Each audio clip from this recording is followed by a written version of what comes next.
morning. Today I want to discuss about safety. A few years ago, Volvo's CEO announced that they're trying to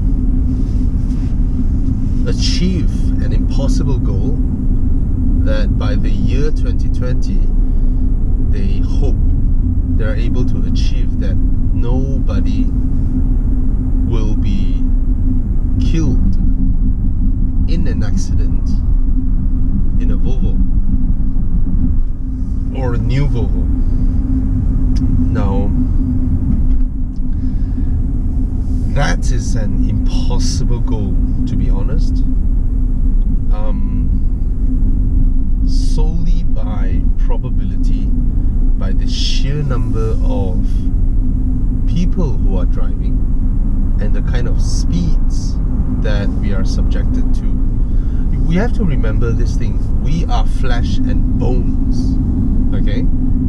In the world of metal, mechanical, rocks and stones, and we are just like jellies, right? Human beings are jellies, and we put these jellies that are biologically designed for speeds that are anywhere from 6 to 20 over kilometers per hour. I mean that's roughly the speed that we walk, the speed that we run, right? It's very hard for someone to run fast enough to fall down and die, right? Because that's our biological limit. We are designed for this speed. So we put ourselves into metal boxes like these, and then it goes a lot faster than what our horses used to be bringing us, right? Our horses can probably run, I don't know, 60, 70 km/h, maybe lesser than that. And our cars now are bringing us at a constant of, 110, 120 kilometers per hour, 130, These are speeds that our bodies are not designed for. But this is the speed that, as society moves, as mobility demands, we have wider and wider highways, and then we have cars, and then we speed things up, right? And then it comes to people itself, the nature of people. The nature dictates that, every 100 person, you have probably 2 who are smart or smarter or genius, and then you have probably 20 that are pretty intelligent, and then the rest of 80 are, let's put it this way, it's just a law of nature. A law of nature dictates that you always have the 80-20 rule, right? And you can sort of forcefully improve things, by law, by training, by a lot of measures, right? But there are just people out there who think less. That means they operate on a very short-term thinking basis. Oh, I want that gap. Then they go in, boom, another motorcycle hits from behind and the guy went flying. Short-term thinking is what made people do wrong things, right? It's the same as a thief or a robber. Oh, his phone is there, let's grab it. See? He never thought about what if he gets caught? What if that person couldn't contact whatever? It's just very short-term thinking, short-term gratification. People who are not so intelligent tends to be more susceptible to short-term gratification and hence short-term thinking. That's why people do crimes, right? Anyway, it applies the same to driving as well. A lot of people just don't care much, don't think much, or their brain processing power is just dead straight. I want to go to office. Go to office. There's this guy next to them with the indicators on, flashing permanently, but this person is just, I want to go to office. Oblivious, right? These people are out there, and one or two of them might buy a Volvo, you know. So to me, it is literally scientifically impossible for Volvo to achieve their goal of zero fatality, provided all of a sudden governments all around the world work together in banning any car that doesn't have self-driving capabilities, and then enforcing every single new car to have self-driving capabilities, and they all operate on the same neural network that all these cars can communicate amongst each other and inform each other of each's trajectory, direction, you know. It requires everybody to sit down together and work together, right? Like, this car knows this car is passing by, this car knows that car in front is intending to go left or whatever, it might slow down in a minute. That motorcycle actually reads our... Basically, if it is all run by algorithms, if it is all run by computer languages, processing power of computers, then we have a chance of not banging into each other. But if it is by human, it is impossible. It is just impossible. So Volvo can try their best to make the safest car.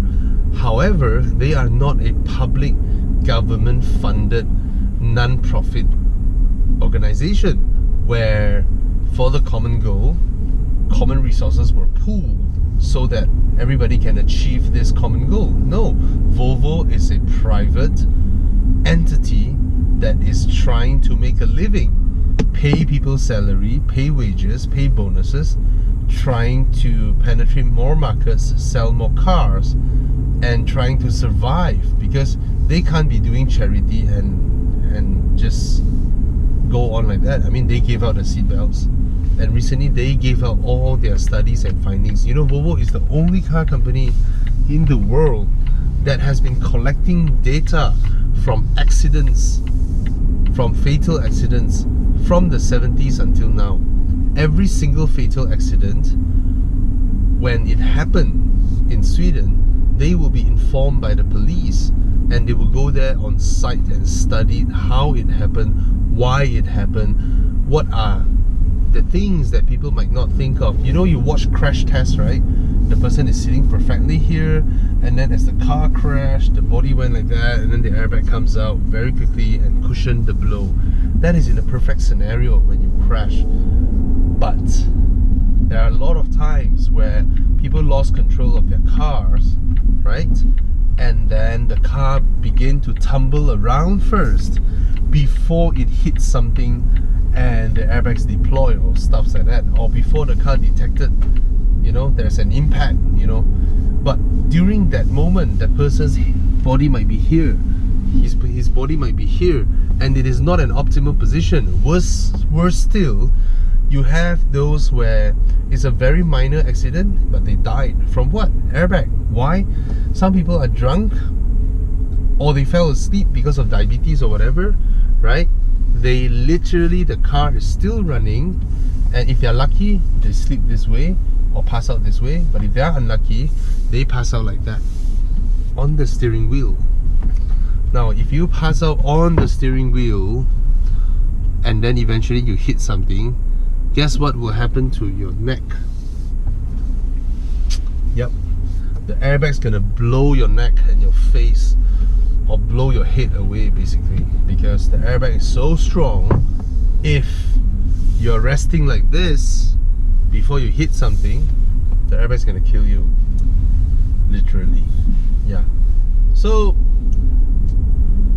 Volvo introduced some extreme measures recently. They announced that their cars will be electronically limited to 180 km/h. Alright, from I think next year onwards or this year onwards, 180 km/h. Now, this is not a big deal to a lot of people, but it mentally it is. How many people drive up to 180 km/h? Right? Not a lot. Not a lot at all. But Even if it's not 180, 170 still kills, 160 still kills, 150 kills, 130 kills. Standard crash tests are done below 60. Alright, so if you hit something from 80 km/h, you're dead. And our cars, to balance between daily usage and safety, the best balance is just a 3-pointed seatbelt. But there is a reason why you don't see 3-pointed seatbelts in racing cars, because they, even though they are safe, they provide a balance between ease of usage. You know why so many people adopt or accept seatbelts is because Volvo is not the first who invented the seatbelt, but they invented the 3-point seatbelt, which is highly important. Why? Because it is the 3-point seatbelt that enables the mass adoption of seatbelts, because it's dead easy to use. Right? Look at this. Okay, I'll turn on the lights. Off we go. On you come. There are a lot of seat belts last time, and they were so troublesome, people just rather not wear them. Volvo is the one that made it dead easy and simple and effective enough. So you see in racing, 5-point harness, and they have roll cage inside the cars, and they wear fire retardant suits, and they wear helmets. Yeah, that may be a start if we want to be absolutely safe, but it's impossible, right? You're gonna do that, you're not racing. So I applaud Volvo for wanting to achieve this vision, but I don't think year 2020 is even feasible. It will not be feasible as long as humans are still making decisions behind the wheels. Some people drive well, some people just couldn't. Some people can't even walk properly and not fall down, right? There are clumsy people. It's normal. It's not discrimination or whatever. It's just normal, right? It's just normal. So I don't, yeah, provided we're all on autonomous level. If not, this is just impossible. Or either the other way would be to build your cars like tanks, and then they're so expensive to buy, so cumbersome to use, so troublesome to even do all this preparation, that people stop buying your cars, and then you as a private organization that is trying to survive, just faltered and failed. So I think Håkan Samuelsson, the CEO of Volvo, should make an announcement or be transparent and inform the world or the public that these are the things that they've been doing. They've done a lot, to be honest. No other car makers have done so much compared to Volvo when it comes to safety, but they have to lay out and be transparent about the challenges that they're facing, that some can only be solved by government intervention, some can only be solved by, you know, maybe raising the age of driving, you know, maybe they also spoke about having an alcohol, like a breathalyzer in the car that studies when you go up the car, you know, maybe you're required to breathe into the thing, and if it senses that you're drunk, the car will not start. That is brilliant. Every car maker should do that. Every government should mandate that if you do not pass the breathalyzer, your in-car breathalyzer, then the car wouldn't start. It's just logic, right? But then we come into a very grey area. What about emotion, right? What if the car is possible now, you know, it's possible with algorithms, with software, with cameras and all that, heartbeat monitoring, stress level detection and all this thing. The moment you sit in the car, there are a lot of surfaces that can detect whatever stuffs that come off you. And then the car will be able to tell whether you are distressed or not. You are emotionally unstable or not. You see, when we go to this grey area, right, then it becomes a question of freedom. Because yes, you may be feeling crazy, depressed, or angry, right? Your heart going, you know, you're emotionally very unstable. And if the law comes in, if all these things comes in, right, the law might states that when you're that emotionally unstable, you shouldn't be driving, right? You might hit someone, you might hurt somebody. However, what if you just quarrel with an abusive husband and he slaps you and he attacks you, he pulls your hair, bangs you on the wall, you are angry, you are sad, you are crying, you ran out of your house, you wanted to start your car and run away, and the car doesn't allow you to because you are deemed emotionally unstable, right? So at the end of the day, I think there must be a difference between active and passive. This is talking way beyond the usual active and passive that we're talking about. Alright, Volvo can do whatever they could from a mechanical standpoint until certain limits of speeds to protect us, you know, from crash, from prevention, from detection, from all these things, you know, multi-stage airbags or GPS that detects where we are, so it doesn't allow us to go too much above a certain limit, because the car actually knows where we are, what kind of roads we're at, the road conditions and things like that. The car can even work with the autonomous system, with the GPS, to understand that even though now you are on pilot assist, you are traveling at 100 km/h, in front there is a sharp bend.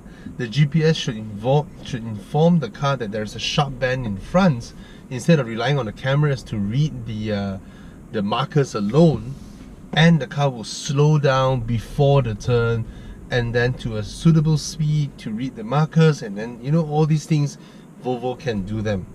But when it comes to intervention of humans, right, I think that is a grey area that I'm not sure they want to go in there, you know, to claim responsibility, to claim accountability, because there are people who are just dumb, who might do silly things with their cars. There are teenagers with balls bigger than their brains. They might just want to try and see how strong a Volvo is by going 100 km/h and ram it into a tree or a wall, and then they die, right? There are people like that. And then there are just weird anomalies whereby you're driving on the highway and then all of a sudden the other car on the opposite lane dropped a piece of stuff. The other bus that went past ricocheted that piece of shard or metal up and then come through your windscreen and into your brain, and then you die. These things are actual stuffs that happen, right? And I'm not sure if no, I don't think people are gonna stop dying in cars, Volvo per se, in this context by year 2020. We humans haven't evolved enough to be smart enough to do that. Yeah, cheers.